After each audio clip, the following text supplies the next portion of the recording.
Magandang gabi po, Luzon, Visayas at Mindanao. Sa malungkot na balita nagtapos ng paghahanap sa 13 taong gulang na binatilyong nawala matapos maligo sa bahagi ng Baseco Beach. Mga kapuso, makalipas kasi ang mahigit 1 linggo. Bangkay na ng matagpuan ng binatilyo at inanod na sa Navotas landfill. Labis ang pagluluksa ng nanay ng biktima na hanggang ngayon ay hindi matanggap ang nangyari. Nakatutok si Jomer Apresto. Mel, sorry.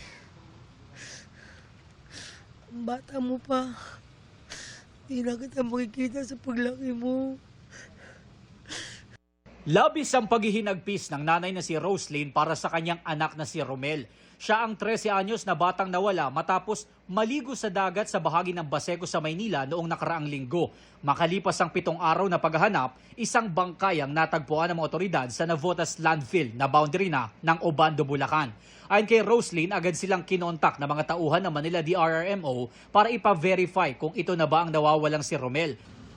Yung pagtingin ko sa picture, kahit hindi ko na siya makita yung mukha niya, sabi ko, sir, positive po anak ko.